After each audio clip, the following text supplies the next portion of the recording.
السلام عليكم ورحمة الله وبركاته. ازيكم يا احلى متابعين؟ معاكم منوعات دودو ابراهيم. هنعمل النهارده زي ما احنا شايفين الكبد والقوانص سندوتشات. وقبل ما نبدأ الفيديو نسمي الله ونصلي على رسولنا الكريم عليه افضل الصلاة والسلام. طبعا احنا عارفين ان في الصيف السندوتشات بتبقى اخف من الرز ومن الحاجات التانية، بيبقى تقيل في الصيف، وبدأ الجو يحرر فكله عايز سندوتشات. والكبد والقوانص غنية بفيتامين B12 والحديد، مما يجعلها مصدر جيد لصحة الدم والجهاز العصبي، كما انها بتساعد في الحفاظ على الوزن المثالي وتحسين الذاكرة. بقى فيتامين B12 اللي بيساعد في انتاج خلايا الدم الحمراء المهمة والعمل على منع فقر الدم والحد من الانيميا، وفيتامين أ الذي يعمل على تحسين تقوية النظر. بقى حمض الفوليك الذي يقوي الخصوبة ويساعد على منع العيوب الخلقية للأجنة مفيدة للأسنان واللثة والعظام، لأنها تحتوي على نسبة عالية من الفسفور الذي يبني العظام مع الكالسيوم. ويجب لازم واحنا بننضفها بنزيل الدهون دي وغسلها بالمية والملح والليمون، لأن الدهون اللي موجودة فيها دي بتبقى فيها نسبة زفارة عالية، فلازم بنعمل كل شيء عشان نقضي على الزفارة ونقدر ناكلها.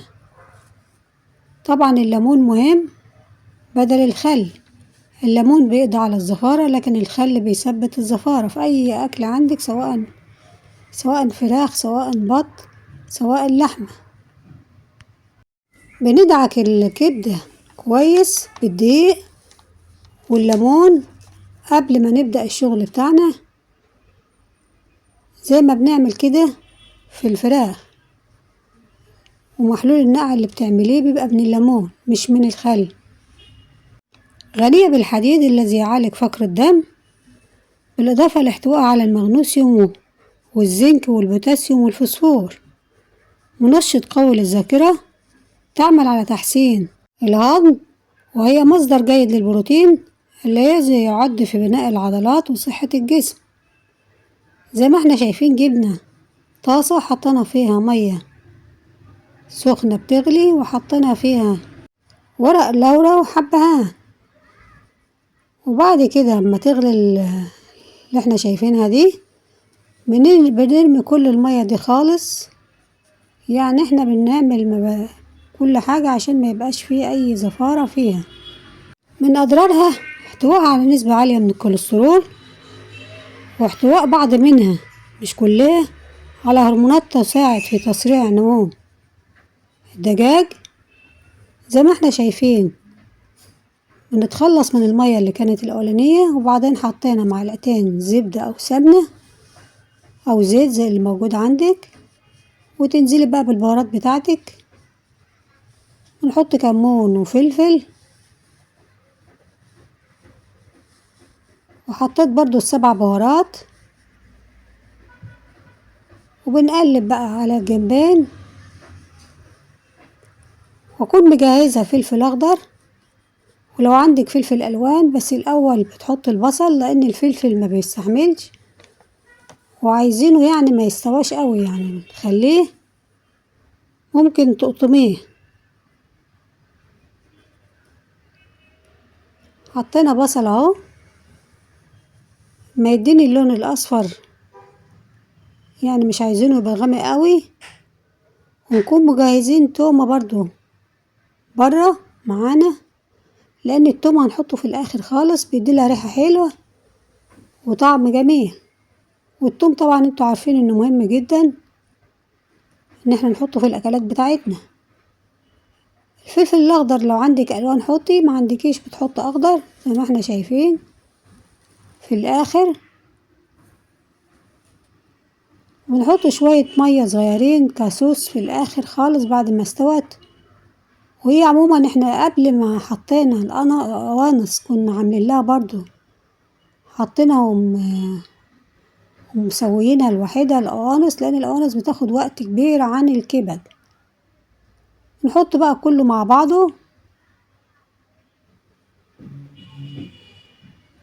ونحط لها شوية ماء ونسيبها تستوى شوية. يبقى التوابل هتبقى فلفل اسود، قرفة. القرفة دي مهمة جدا لانها طبعا بتقضي على اي زفارة. كزبرة ناشفة، فلفل اسود اساسي زي ما احنا عارفين، معلقة سكر صغيرة، معلقة خل. في الاخر بتحط الخل، جميل جدا وبيديلها طعم منتهى الجمال. ومعلقة وكمان لو عصرة ليمونة برضو هتديلك طعم جميل ومزازة حلوة ليها. وتبدأي تعملي السندوتشات بتاعتك.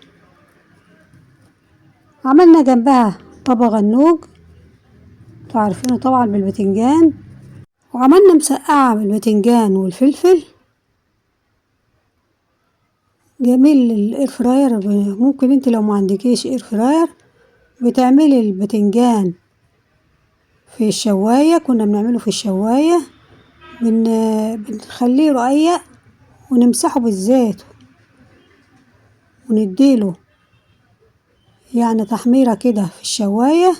وبعدين نعمل المسقعة بتاعتنا بالخل والثوم والفلافلة نفس الحكاية، والطماطم لو حابة كمان خل وثوم وطماطم.